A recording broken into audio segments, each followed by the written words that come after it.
I'm from Oakland, a liberal progressive area. I had been moderately active in terms of donating, but I never closed down streets. This time was different. I wanted to fight this. I decided I was going to do my own Women's March in Antarctica, with a focus on the environment and peace. I tried to register on the Women's March site, but it needed a street address and a zip code. There are no streets in Antarctica. There are no zip codes. It's a 3-day boat ride from the tip of South America. Eventually, I called, and the organizers helped register me. With Antarctica, the Women's March happened on 7 continents. I brought paper and pen to make signs, and I gave a presentation to everyone on the ship and the crew, 174 people. Mostly tourists from New Zealand, Australia, the US, and Canada. Canada, England, and the Philippines. The response was amazing. Many women said they were sad because they couldn't participate in the march at home and were so happy we were planning our own. One woman had already knitted a pussy hat. Just that first discussion made us feel there was more hope in the world, if we couldn't have hope in our government. We took a group picture on Friday, and amazingly, the sun came out and the wind broke just in time. We talked to an Argentinian guy from the research station who wanted to march with us, which took some of the sting out of the inauguration. On the day of the march, we marched single file in a path, holding signs up to a ridge. Most of us were chanting, "Save the planet, save Antarctica, save the penguins." Others just cheered. It was so powerful. Linda Zunis, 42, Oakland, California, analytic manager, marched in Antarctica.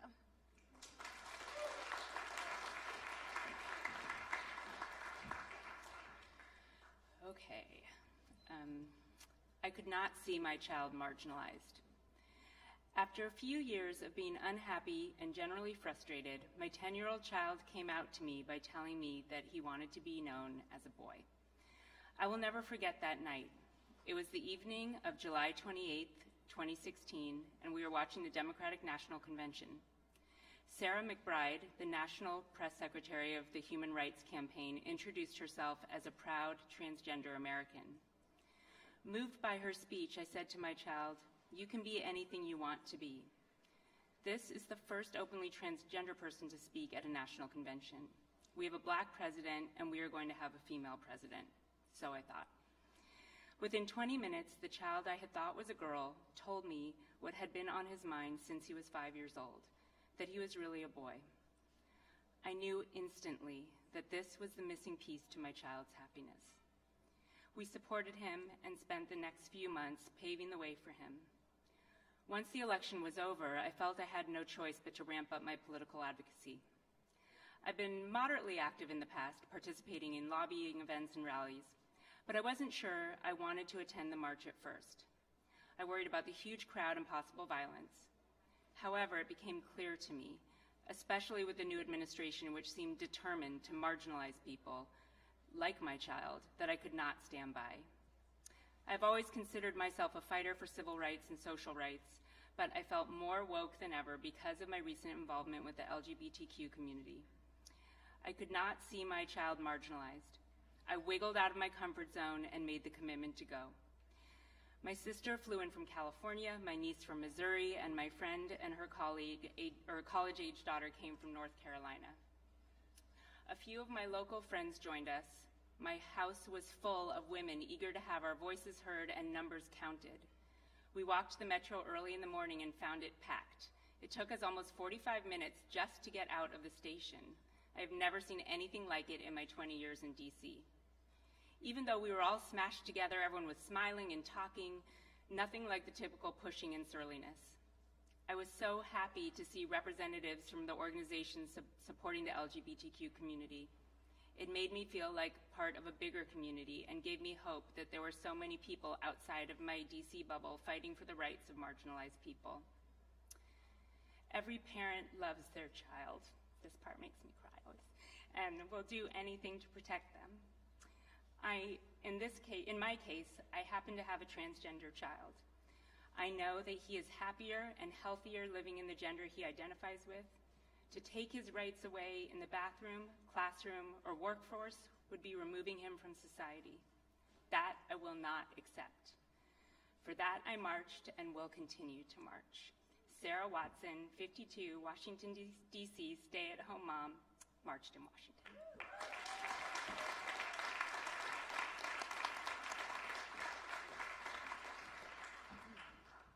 Good evening. I wanted my daughter to see that her mother didn't just stand by. I live in central Illinois in a fairly conservative county. I never thought of myself as an activist before, but I work as a web developer, so when I see a problem, I think about how to solve it.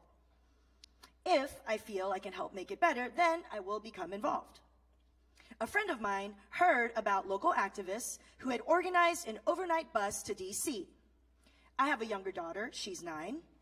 I knew from the moment I boarded that bus that I was marching not just for me, but for her.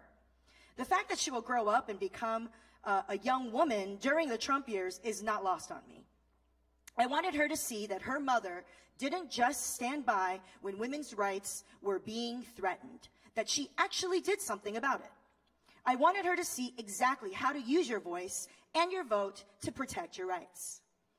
I won't ever forget the feeling when the bus arrived in the parking lot about 6 blocks from the Capitol. There were more than 24 buses parked there. One bus after another arriving. I was in awe of how organized the whole thing was. I felt the great power women hold in this country. As we marched down Pennsylvania Avenue in a huge throng of people chanting, "We will not go away. Welcome to your first day." I felt the power of the voices, echoing off the buildings, speaking directly to our lawmakers. It was the most empowered I have ever felt as a citizen. The image of one man will never leave me. He was in a wheelchair, holding a sign that said, "Mock me to my face." He had the most confident, powerful expression on his face. As everyone marched past him, they cheered. And I felt a sense of relief that even in this, a time that felt so dark, humanity would show up. Melanie J., 46, Bloomington, Illinois, web developer, marched in Washington, D.C.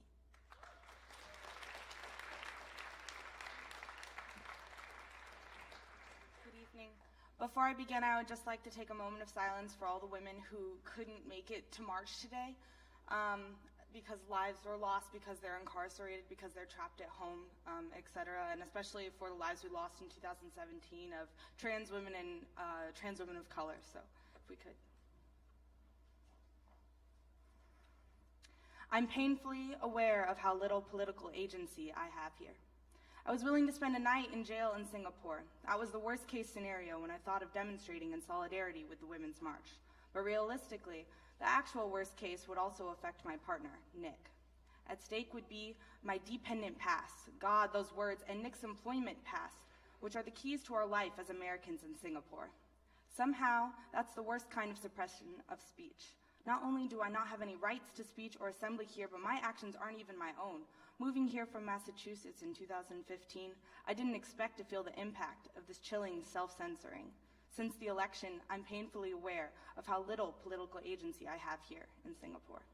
There are very limited ways for anyone to demonstrate here, and all involve permits. Sister events organized for January 21st were limited to letter-writing campaigns and a cocktail hour to raise money for women's groups. The latter was sponsored by a company called Vanilla Luxury, which sounds like the translation for white privilege. Could we not do something more than post a few letters or console ourselves over a martini?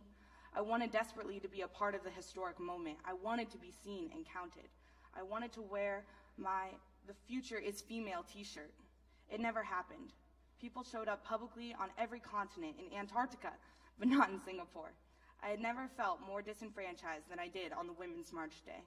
But friends back home reminded me that the real fight is in the actions that we can take. I'm sorry, I'm shaking because it's so powerful. Is in the actions that we can take.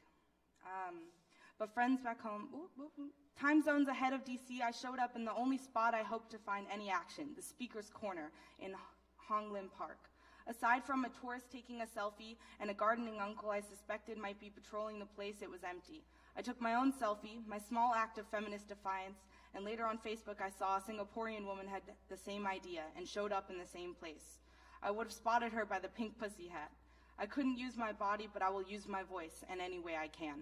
Sarah M. Watson, 31, technology writer, Singapore, marched in Singapore.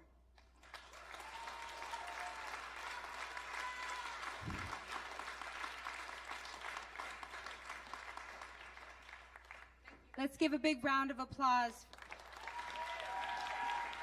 We're going to hear more about how you can get a copy of that book and that tremendous readings. Thank you all so much. Now, please welcome to the stage a poet who is brave to bring her voice to the stage tonight, Tawhida Shakur with the Youth Justice Coalition.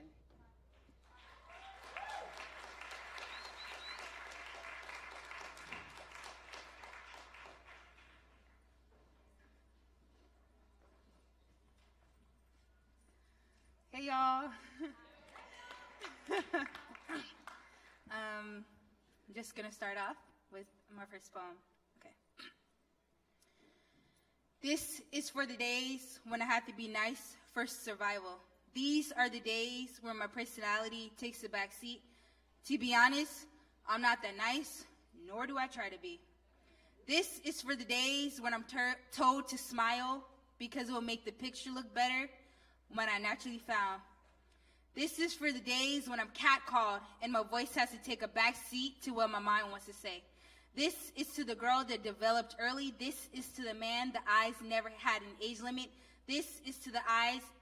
This is to the days where people refuse to say my name right because I won't allow them to shrink it, to make it insignificant. We got commercials that tell girls dare to be you because this is a dare every time we choose to love ourselves. Dare to let our personality free.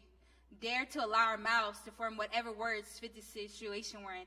This is to the future when none of this will be a problem and not the norm.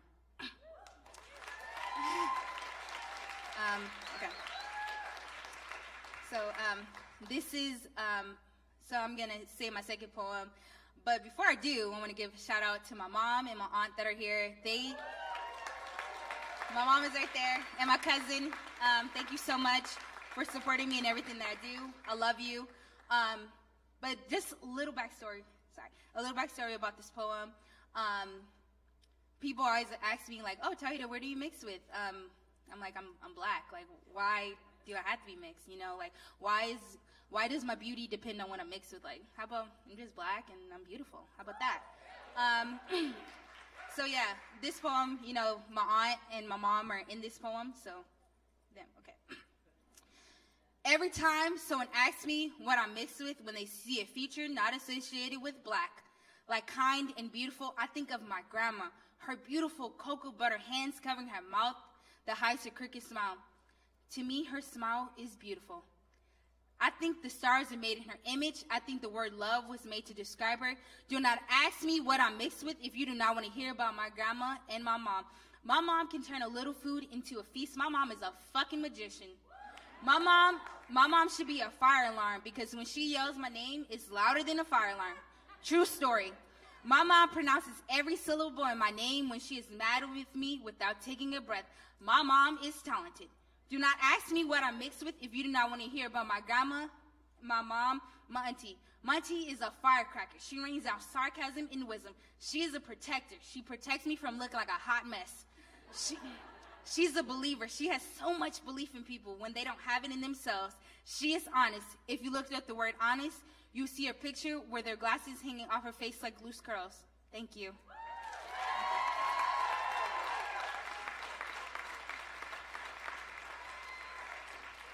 Thank you, Tawhida. Give it up, give it up. So it is so important to have young people's voice in everything that we do, and it was an honor to have two extraordinary young people, young women, lending their voice to tell their stories. How many of you all got a free book?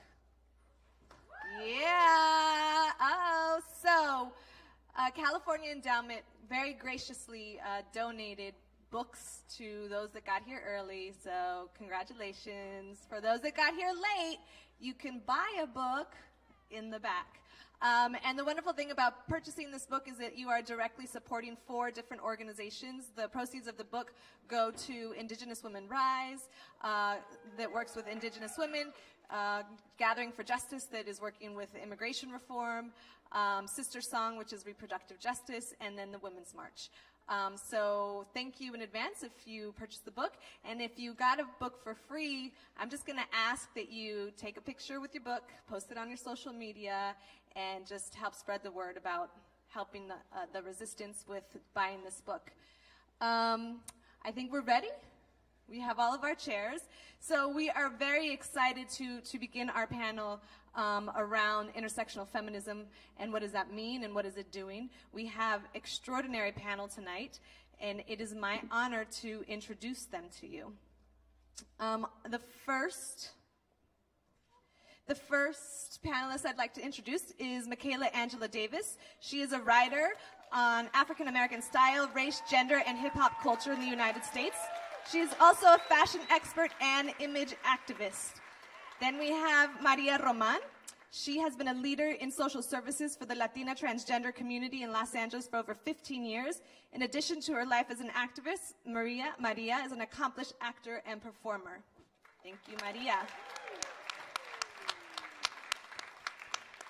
J. Bob Alada is the executive director at the Astria Lesbian Foundation for Justice, a global foundation that provides critical resources to the LGBTQI organizations and individuals around the world.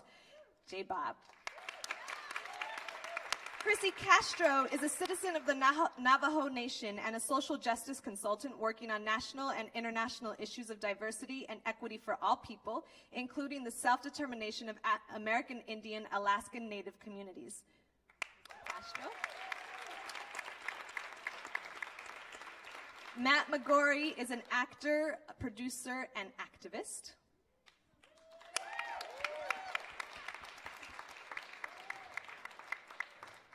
And last but certainly not least, Emiliana Guereca, co-organizer and co-founder of the Women's March Los Angeles Foundation. Woo!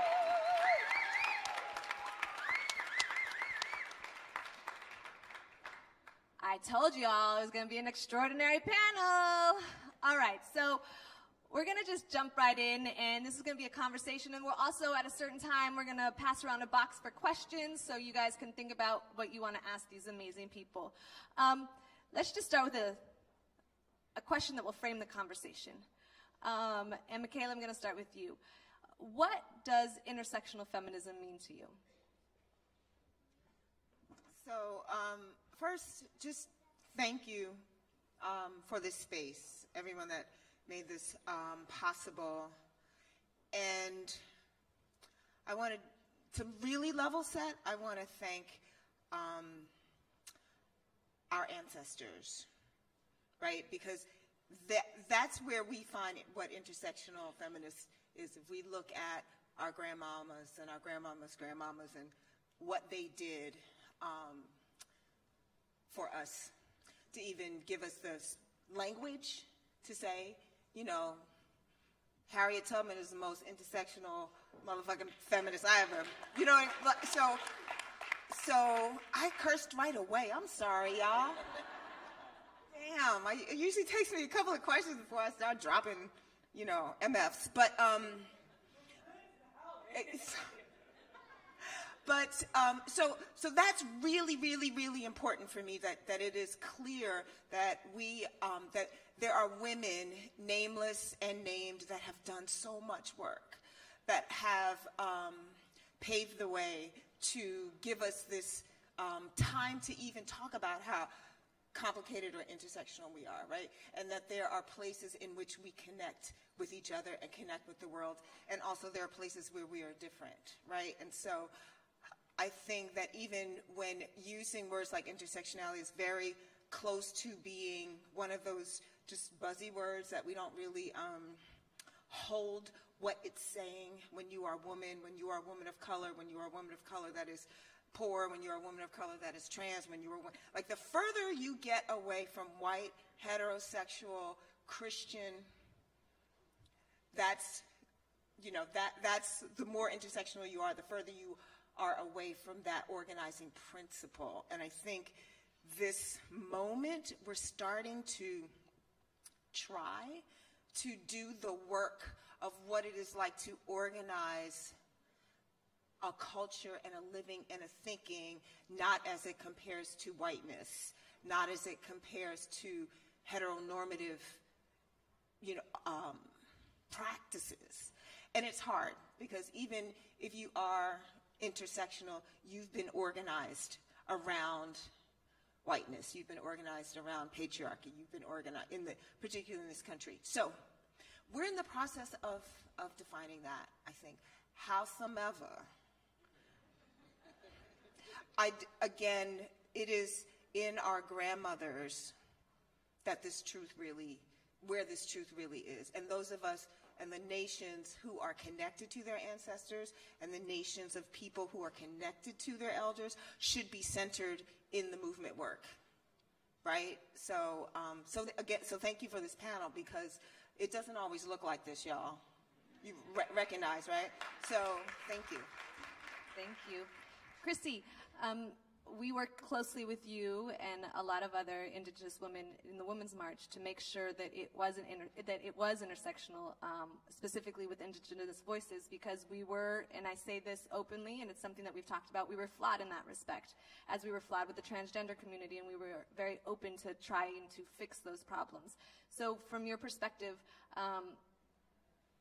is there anything that you would want to add to what Michaela said around intersectionality, and or how was your experience working with the Women's March in trying to make it more intersectional, as we claim to be an intersectional movement?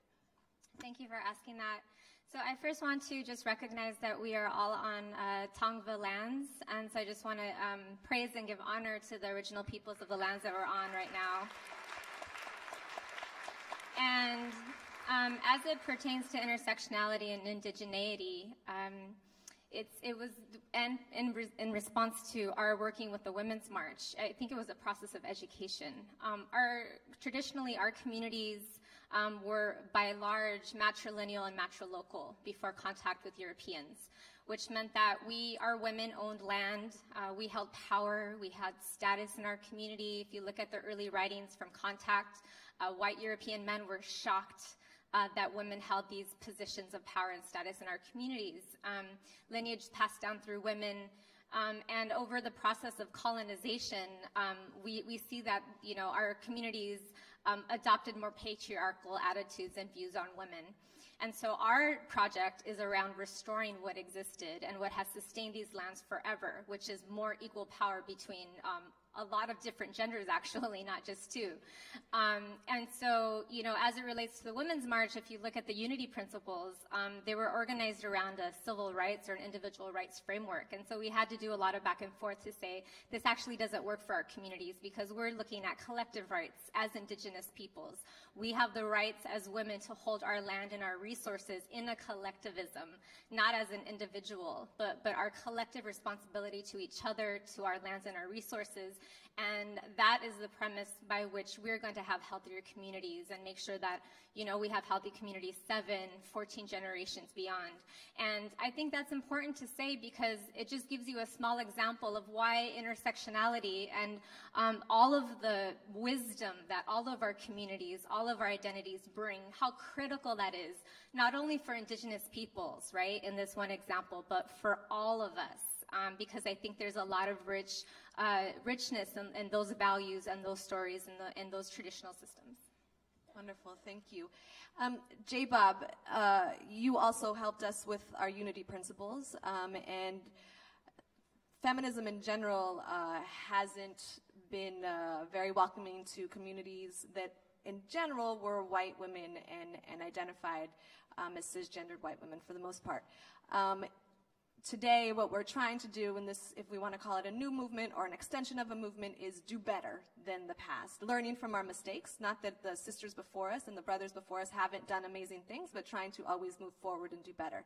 So what is it that this moment in time, this feminist movement, how is it that we do better? How do we learn from the past and move forward in a better way? Thanks for that question. And I think that actually you've both really touched on it. I think that it's just time to tell the truth. And so I think that, honestly, intersectionality is about telling the truth.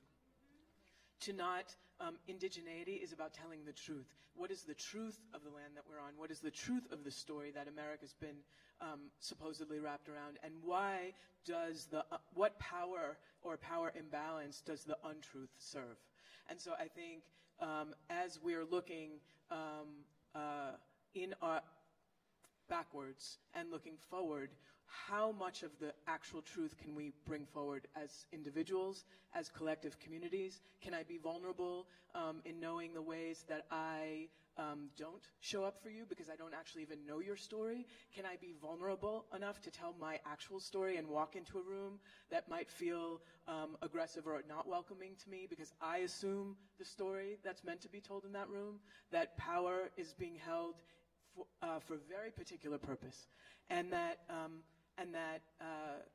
the truth that we've been telling, they're pretending like we haven't been telling it. So I also think it's meaningful how many people do get up and march. I think there's the truth that I think feminism and intersectional feminism is a strategy, and it is a tool for living beyond survival, right? So I think it's actually, how do we insist that our collective truths do not serve the powerful few, and that power is actually brought back and understood where it actually already is, in the truths of all of our stories and lives, and all of the lives that have been that have already been lived, right? Like that our ancestry collectively has been in that same struggle, right?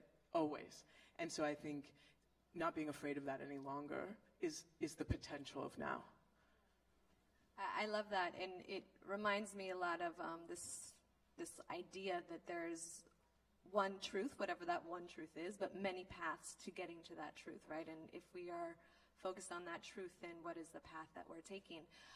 Maria, I've heard, as you know, we've dug into this concept of intersectionality, I've heard from a lot of people, well, intersectionality, it seems that it's too unfocused, it's too scattered, it doesn't make sense in that way. So, and maybe there's people in this room, and you know, intersectionality is fairly new for me as well, but I'm curious as to, like, what do you say to people when they say it's too scattered? Well, Why aren't we focusing on like one issue? Yeah, I think unless you really understand intersectionality, it's hard for you to really effectively really move the community forward. In the sense that I think, for instance, you can take me as a Latino woman who has trans experience, who has been homeless, who has survived sex work, and a member of my community who's a trans woman, who's white, who perhaps voted for Trump and doesn't really understand how her stance and her position affects all the issues and biases that I've lived my whole entire life.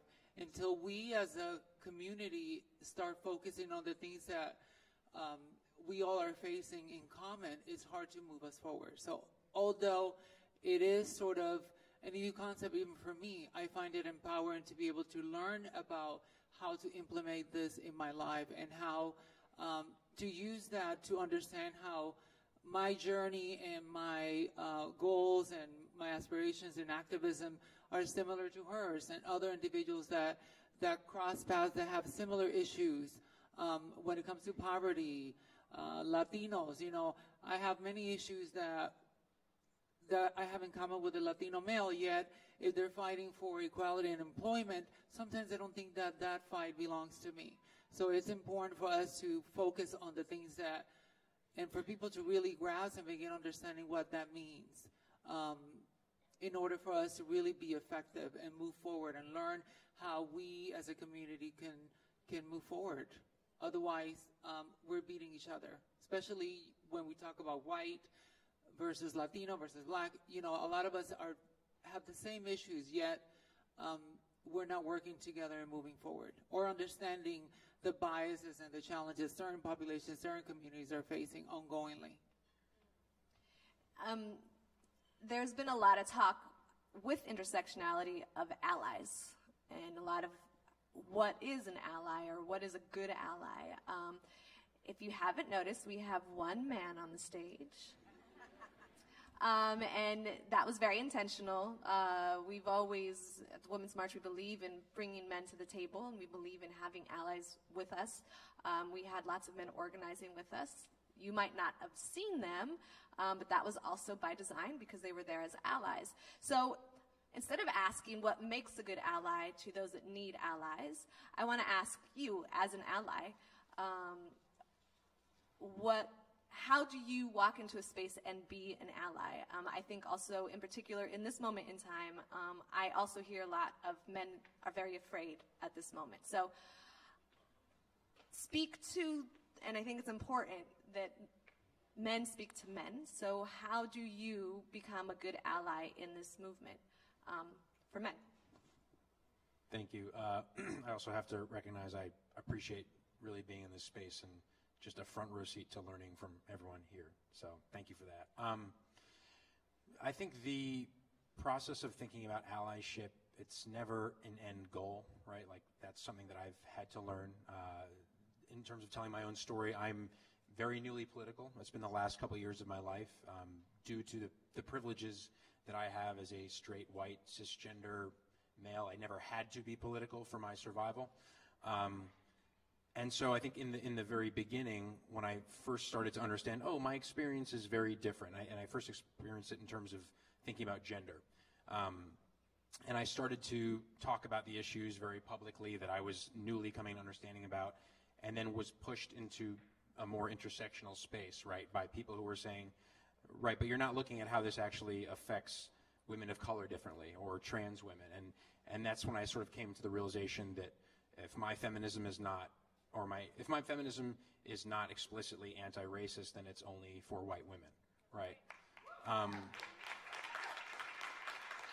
And I think it becomes easy in those times when you're coming to these new realizations, particularly as a person in a position of privilege, is you become uncomfortable with those people that reflect the same privilege that you have, right? Like, I then all of a sudden would get uncomfortable in spaces, oftentimes with men or other white people, because there were things said, and I was starting to notice for the first time in my life microaggressions and all these different things. And the tendency can be to sort of retreat to a more comfortable space, which actually can be ones among people of color or women or gender nonconforming people. But then I realized really in the last year or so, I don't want to say just realized magically, I was also pushed into that by people who were saying, like, you're too much in this space. Go talk to your people. Which is true. And I think important for me to sort of say that, right? Like the idea of, I guess, calling in as a model, and it's not something that I think white people can expect of people of color or anyone in privilege can expect from marginalized groups, but I need to actually do the work to be in community with other white people, and I do that organizing with white people for Black Lives and showing up for racial justice. But how do I actually look at bringing other men into that movement and call them in? Because it's too easy to say, no, you know what, you're sexist, you're racist, you're wrong. But then they're going to go do that thing to someone else. So how do I actually bring them into the movement and understand that it's a growing process of allyship that, yeah, is never really a binary of I'm an ally or I'm not, I'm a good guy or I'm a bad guy. But how do I consciously make a lifelong process of unlearning the shit that I have to unlearn? Howard, can I ask him a question? When you said that men are afraid, can you help me understand, particularly as a white male, what are you afraid of? Like, and we know they're afraid because we see how, particularly, you know, I think I was talking to Sarah Sophie about Terry Crews, right? And how no men, I mean, this was an easy way to get into the Me Too movement into the Me Too movement without you even risking much. Like, this is a guy that you know, and he plays football, and he makes his pecs dance, and like, you know, and he did all the right things. And I'm like, men can't even rally around another man. What is it?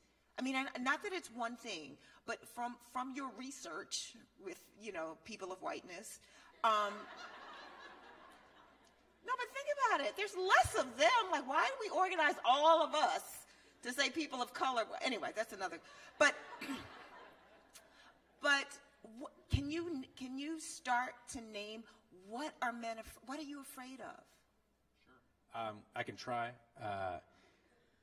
I think that also, yes, I think men are afraid. I think saying that it's only that, not that you were, but I think men claiming that they're afraid and that's why is because people are too sensitive, essentially, is what I see as the underlying meaning of that, is not a real excuse, right? Because there was a time when people were not being called out in quite this way, the way we're seeing in the Me Too movement and the Time's Up movement, that men were also still not stepping up, right? And I think that part of that comes back to the idea of thinking what I thought for so long in my life that, oh, I'm liberal or I'm progressive, therefore check, as opposed to actually looking at not being a predator is not the same as being a part of the solution, right?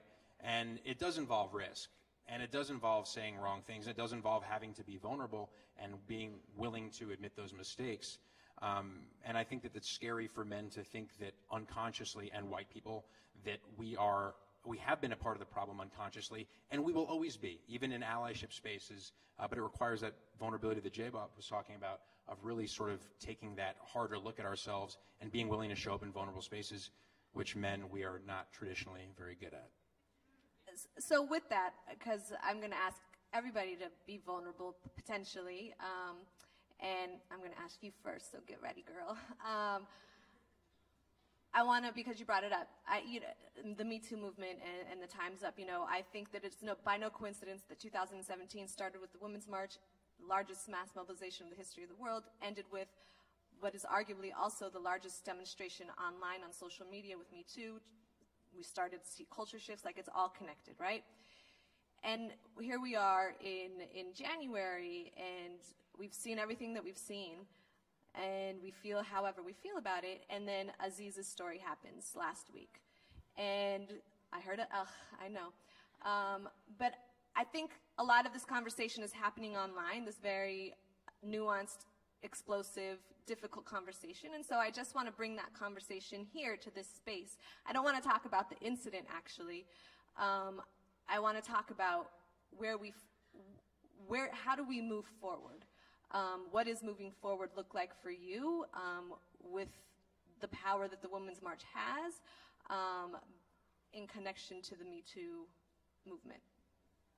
So I think with the Me Too movement, there's more women speaking up. There's more women standing up. How do we move forward? We educate people not to harass us, not to grab us, not to disrespect us as women. And so the Me Too movement and Time's Up, yes, came after Women's March, but those issues have been existing before Women's March, right? So and for me, Me Too movement and Time's Up is a very strong movement, but how does it equate to our communities? Because we've been harassed our entire lives as females. Raise your hand if you've ever been harassed as a female. Almost the entire room. So, in order for us to move forward, we need to bring it into our communities. We need to bring education into our workplace. We actually have to educate men on how not to be predators. And it starts at workplace. It starts at home as well. I have 2 young boys, 7 and 5. No means no. That's how it starts. So my question, and I'm going to just open this up to anybody that wants to talk about it, as cisgendered women, every woman that I've ever talked to has experienced some sort of situation like the situation with Aziz, which I define as toxic masculinity, right? When a man is not listening to no. So how do we change that? Does Aziz lose his job and those that are like him? Where do we, again, I guess I'm just going back to this thing of like, how do we begin to dismantle toxic masculinity in the place that we're at in this moment? Or maybe folks don't think that was toxic masculinity on the stage, and I'm happy to have that conversation too. I just want to say I don't think only cisgender or straight women experience toxic masculinity. So for the record. I think that we have to actually decide what values we're willing to rally around. And so if my value is that I respect people's bodily autonomy, right? If I value that your body is your body and your business, and that is a value that we're going to hold as a community and as a nation, then our structures and our rules and our behavior and our culture has to rally around that. If my value is that I will not privilege whiteness over blackness or brownness, then our culture has to begin to embody that. And that begins as individuals and as communities, as you were talking about with our children, and that our education systems need to also be rallied around those kinds of values. And I think we have them, but I think that, I think to your point that there's not just this one answer, right? There is ambiguity, right? And that there is comfort in saying, well, I didn't know, right? Like, well, I thought, well, you probably did think, because every story has told you we didn't know time was going to be up, right? So it wasn't up 2 weeks ago, So, I was getting it in under the wire, but I didn't know, right? But I think that's it. Like, I think it's actually about that the ambiguous places are the most vulnerable places. But, also I want to see what everyone's stamina is like. Because I am, and I think I'm going to start putting this in my bio, I am the granddaughter of a refugee from Sumter, South Carolina.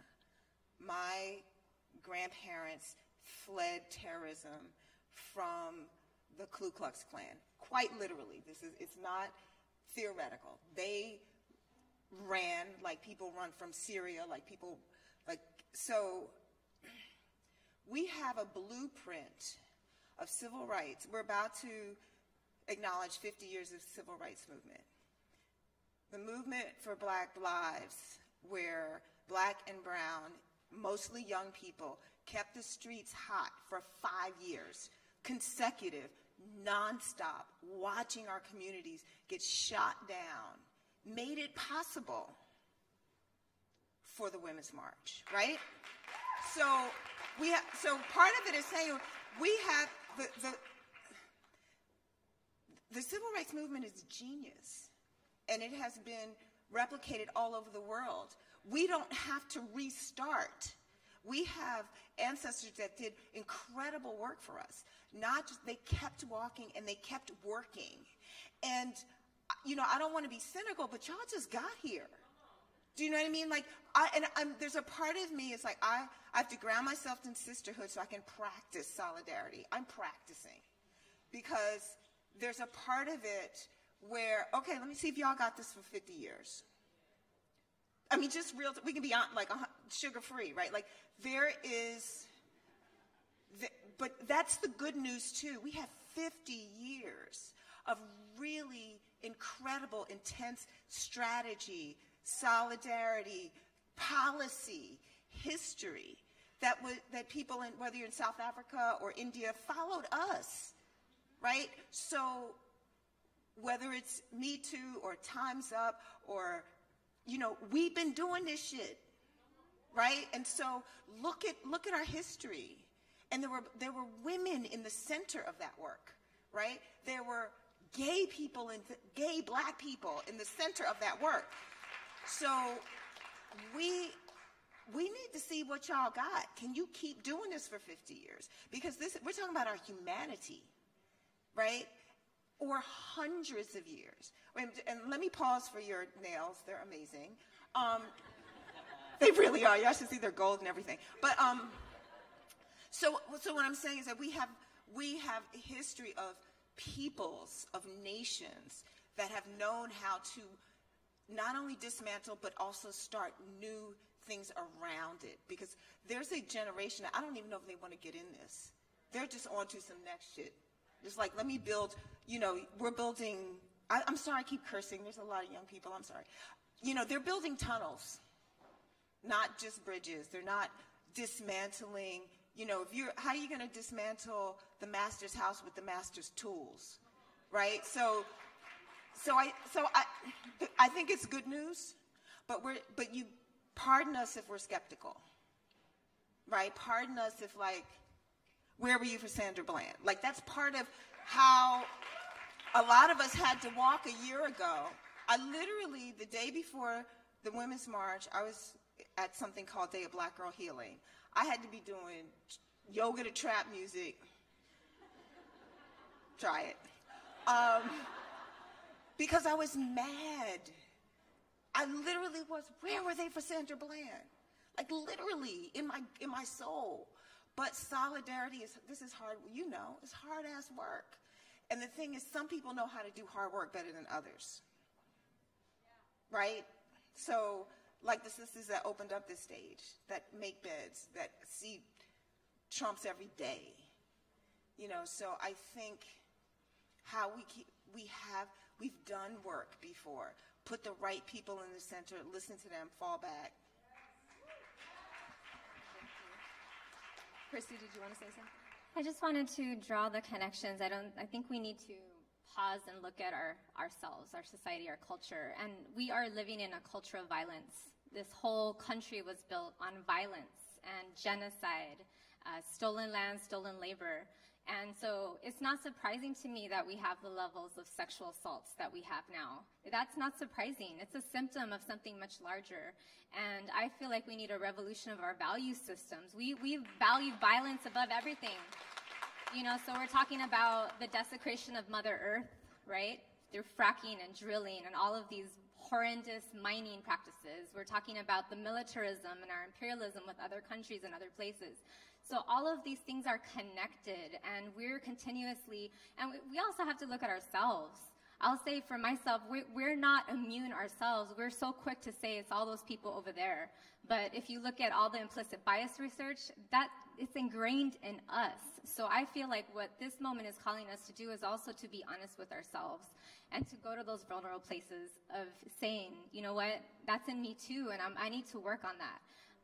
Because, you know, there's so much of what I've heard, even with the marches in different places. Like, I've heard Indigenous women were supposed to speak, they didn't get to speak. You know, people didn't feel in a lot of different ways that they were included in a significant way. You know, maybe there was a speaker, maybe there wasn't. But, you know, even more than that, like, are we in the planning table? Are we actually forming this together? Or do we have equal decision-making power? Those kinds of things.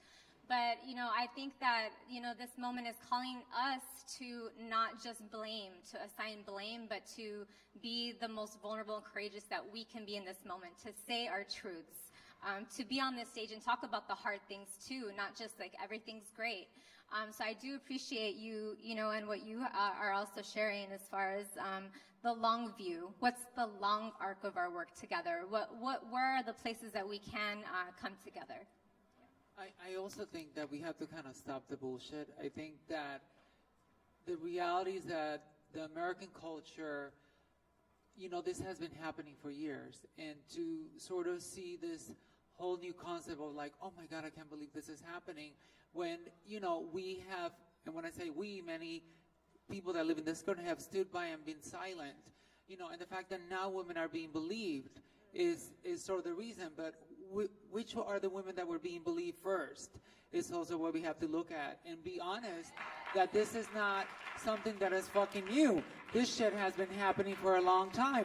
All you have to do is walk down the street and you see men calling you names. It's been part of my ongoing journey. So until we're honest and say that this is embedded in what we value as a society, it's hard to really change that. And until we stop the, oh my God, I can't believe this is happening to our communities, you know, when we see it day by day, but we do nothing about it. Thank you. There's a question box going around, so you can drop in your questions. We have a few more minutes before we'll turn to the audience for questions. So with that, you know, we saw at the Golden Globes that so many men dressed in black, all the men dressed in black, they all had their pins. And I was watching it. When I first saw it, I was very happy. It was a show of solidarity. I saw something that I didn't even imagine that was possible, but there it was, and it happened. And it was artists, which warmed my heart. But as the night went on, I became dismayed because not one man said anything. They just put on the coat or the black and the pin, and they didn't speak. And so I don't think that that's helpful. I actually think that that's harmful because it's in many ways just doing the easy work. So Matt.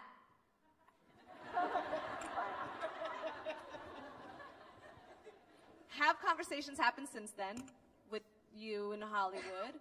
And what do we do? I don't know. I'm asking, what do we do?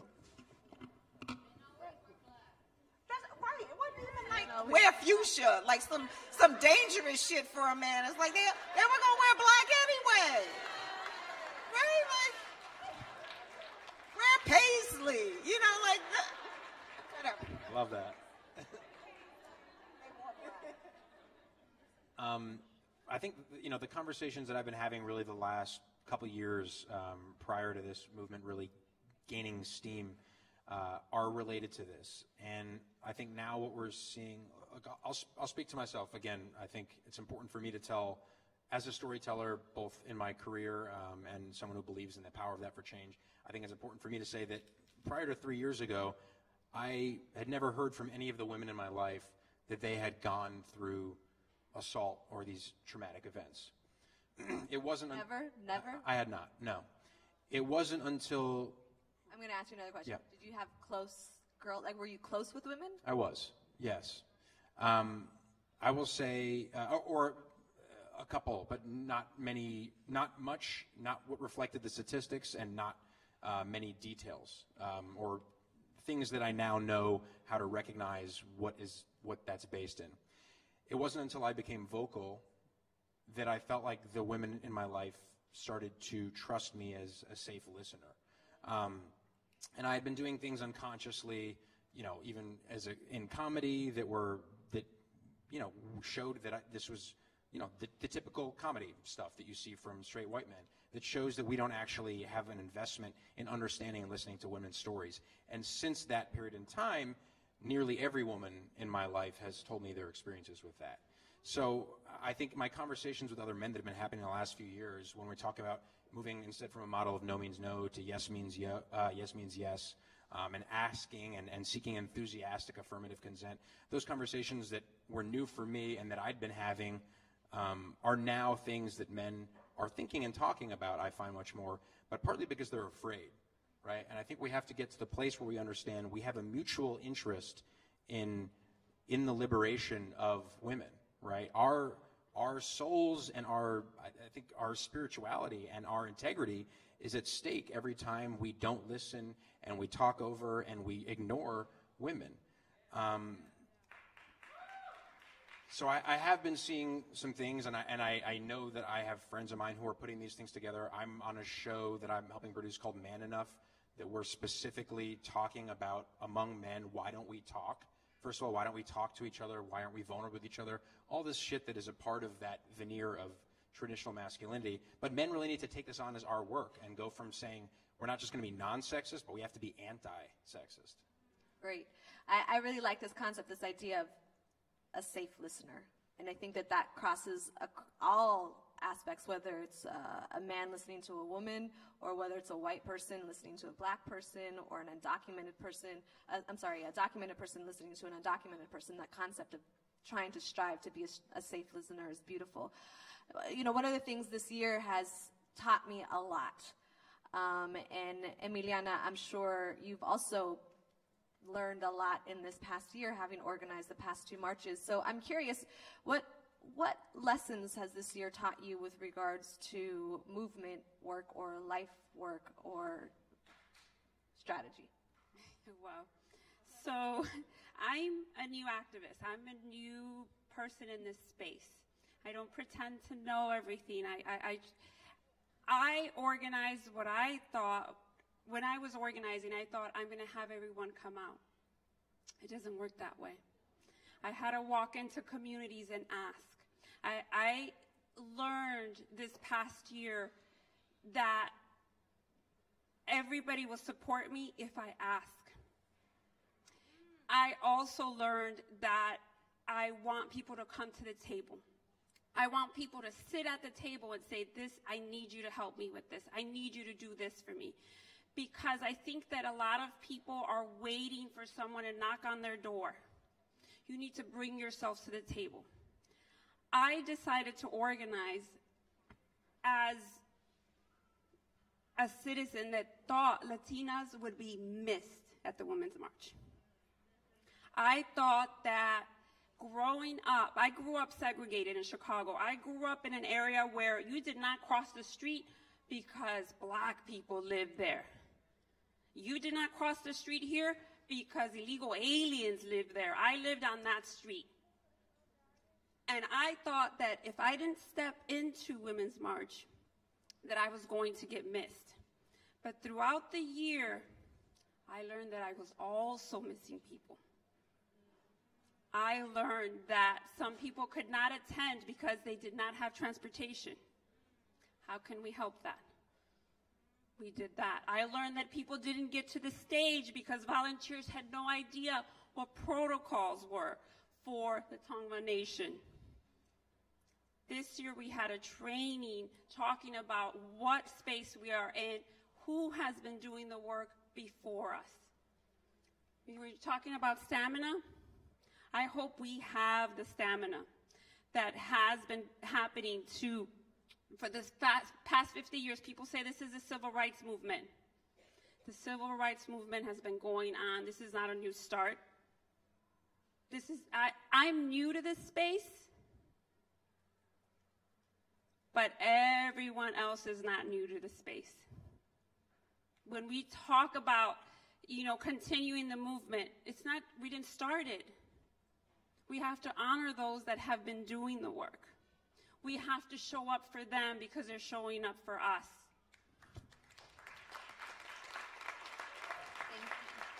J-Bob. Could I add something to the showing up for them portion? I think, we are in Los Angeles. The second most horrific person to a trans person in this nation happened here in Los Angeles. With that said, trans women continue to be murdered across this country, and in many cases, the communities march by themselves. We need you to be there by our sides. Her name was Vicky Gutierrez. She was an amazing woman from Honduras who was this only person who took care of her entire family in Honduras. So I ask you to show up for us too and be there and march along with us.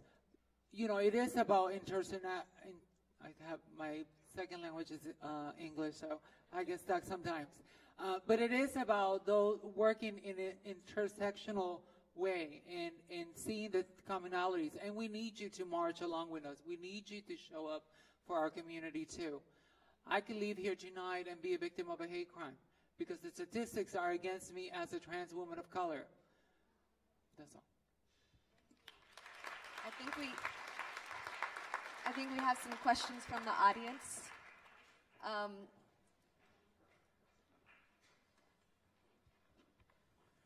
The Women's March today was another major success. There was such a cross-section of representation. Good job. Thanks. Will you do this again next year? We'll start, Emiliana. Well, I don't do this on my own. I have many people that help me. I'm hoping that we do, but I'm hoping that the work continues after the march. I'm hoping that after we march, we continue doing work in our communities based on issues that are in our communities. If a march is wanted by the community next year, then that's what we will do. If it is not, then we should not. Great. J-Bob, what surprised you about the Women's March? Good or bad? I was on stage in D.C. at 6:30 in the morning, and there were already thousands of people there. By the time the sun really came up or I'd had more coffee, that it was just, the volume, honestly, was stunning to me.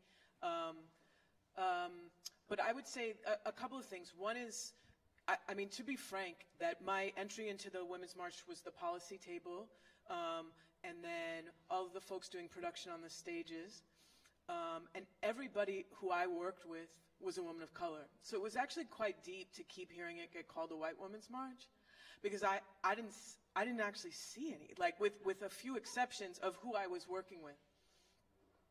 And that's dangerous because we have to call out, there are many spaces where it says women as if that's meant to be all women and it's only white women. But when it's not, you better watch yourself, because why is it okay to keep, who's not getting counted as a woman when you do that? And so I think that that's dangerous too. And I think that, and there's deep reasons for that assumption, and I understand it was an arc of engagement, but I do think that there's, and so I'm not denying that there were, I think the way that it began, but I do want the truth of the labor to be told, that we were there, we were women of color. We were working on this from a policy perspective, right? From a production perspective, as speakers, as stage managers, as the band. I just think that that's also really important, and I want us to not be invisibilized in a space that so easily can and often does. And this is for anyone on the panel.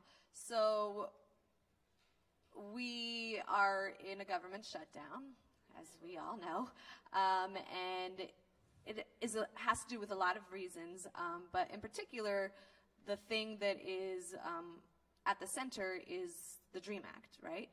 So I'm curious for anyone to talk to me about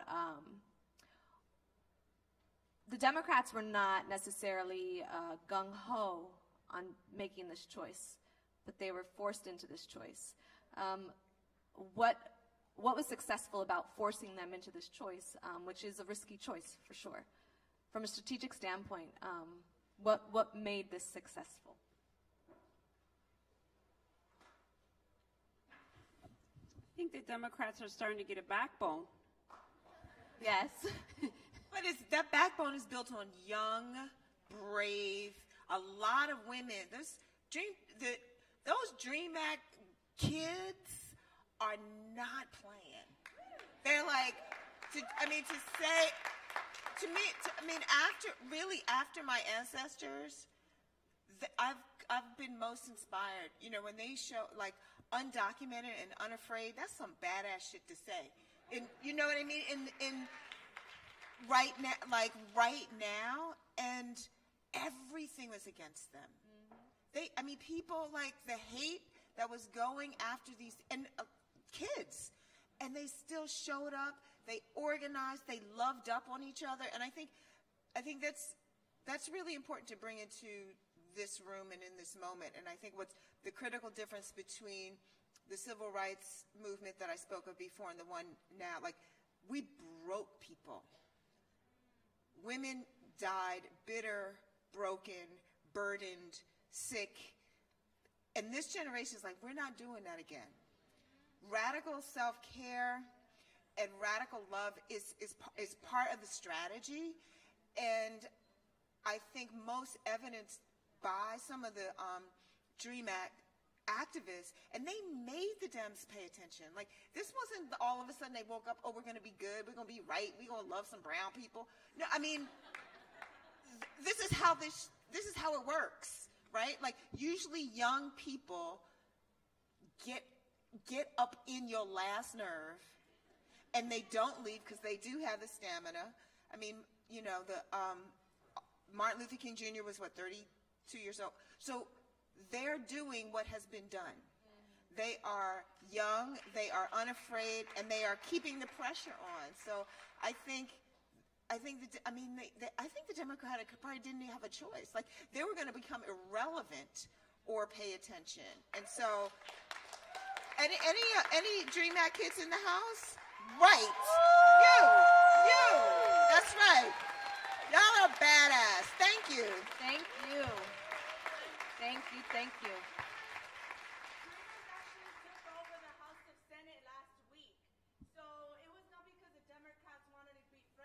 It was because we literally went in there and we lied down and we played dead because that's what they're going to do. They're going to kill us. There you go. 100% true. So another question. My name is Rebecca. Hi, Rebecca. I am a refugee, and I went to the Women's March in Washington, D.C. How is the Women's March organization including refugee women who have been resettled in the U.S.? And because there's just a couple folks from the Women's March, I also just want to open it up to maybe you all have some advice if the Women's March is not doing this well enough for the Women's March on how to include refugee women who have been resettled in the U.S. I'll jump in real quick. The beauty of the Women's March is that we are women from all over the world, literally. We are immigrants. We are undocumented immigrants. Not to my knowledge, but I'm sure in state organizing local chapters, there are definitely refugee women. And there is also a global element and arm to the Women's March.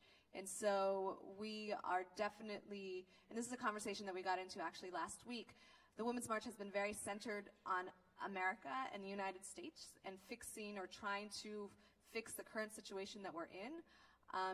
And we also have to start looking outward.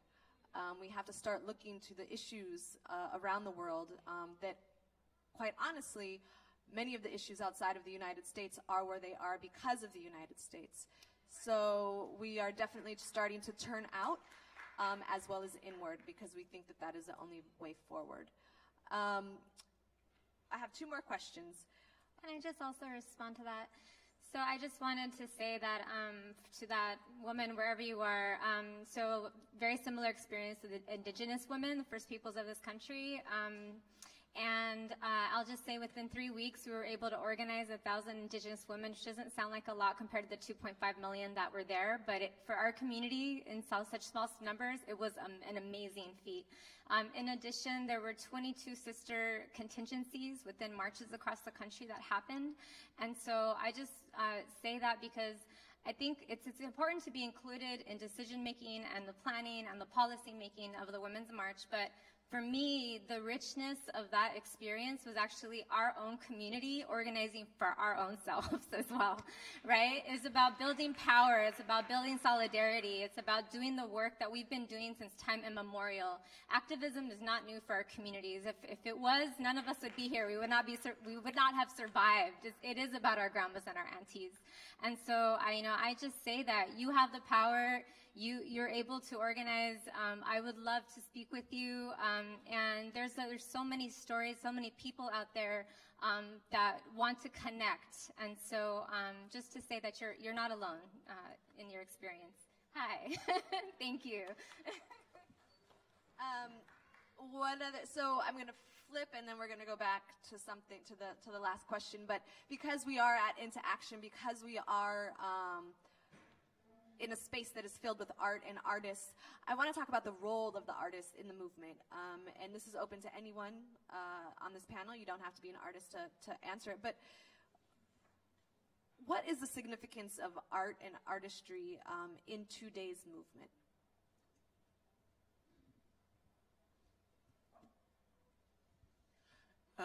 I want to say a few things to that. One is that it is very often a song that gets you up in the morning. It is very often somebody wrote something down so you can know your name. So that is very, very, very real. And that I think most cultures, the arts are not separate from how we organize ourselves. And then in this country, I want to talk about art as a technology for survival. And so in this country, African-American folks used song as land. Their homeland was in their song, right? And they communicated about who was going to go where and how we were going to get, because reading and writing was illegal. And that's not to say folks didn't read and write, but you didn't need to get caught reading and writing. I think today, when we were talking about truth and talking about being vulnerable, that it's art that allows me to have empathy. It's art that allows me to have an emotional experience. It's art that allows me to respect our differences and link my own experience to somebody else, right? I think that artists have and I run a foundation, but I'm a filmmaker, so it's not, I'm just, but also, we have a responsibility to tell the stories that are purposefully not being told. Like, it is our job, you know, and that is an organizing principle, and that is critical. And think about, you know, how we know even the stories of 5 years ago or 10 years ago. You know, it's very important that it's because somebody wrote them down, or somebody took a picture of them, or somebody, you know, just what's happening. This collection is brilliant, and so just I want to big up whomever curated this, but art is a risk, and this is about taking a risk. Like, that's about living. This is about all of this other bullshit. That's about trying to kill us. Like, living is in song and dance and food and storytelling. Like, and that's what nobody can take away from us. Amen. Chrissie, this question is for you. What is the significance of the sacred scarf bandanas that were given out earlier? So, do y'all have bandanas? No? Here you go. I'm so mature. I'm like, yeah. So, one of the ways that we organized as a collective that came together specifically for the march called Indigenous Women Rise. This is basically a piece of ledger art that was done by a Shoshone artist and was used by a young a native designer named Bethany Yellowtail. And this basically shows women marching, right, in a circle, wearing a war bonnet. And this is a Shoshone ceremony for young women leaders when they've done something courageous in the community, that they'll have this ceremony performed for them. And it's the only time that women in their culture are allowed to wear the war bonnets, and they're able to, you know, be honored for the courage and the bravery and for showing up, you know, in their full power. And so we just wanted to offer these to you as a representation of that beauty and that love from that community about the power of young women in our communities. Thank you. Thank you. Thank you. Thank you. Thank you. And we have 1 minute left, so I'm just going to do a speed lightning round, and we'll start with Emiliana since we started with Michaela earlier. Just one thing, because I get asked this question a lot. What can I do? What can I do? What can I do? So one thing that folks that want to do something can do for everyone. Advice to folks that want to get involved, what's the one thing that they can do? I would say focus. Focus on one passion or one issue and go at it. This is maybe cheating, but show up to an organization. We live in an individualistic culture. I'm particularly guilty of this. I think it's socialized into me as a man to want to be individualistic, but I realized I can't create the change by myself. I have to be a part of it and be accountable to other people. So show up if you are able. I would ask that everybody really, and this includes, you know, indigenous peoples that are not from these lands that we're on, but to do your homework and to know your history of the place that you're situated in physically, to know the historical and contemporary issues that indigenous peoples are being confronted with and have been confronted with, because therein lies a lot of story and rich history upon which will help us in our collective struggles. So that's my ask. I guess my time's up.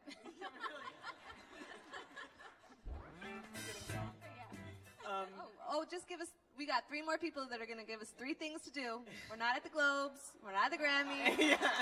Help us out, y'all. Go ahead. I'd like to thank God and Jesus for this award. The 2 things I would say, one is shameless. Please look at the hashtag Uprising of Love so you can learn about Estrella's work. And then the other thing I would say is cook dinner for people you don't know and invite them into your home. I love that.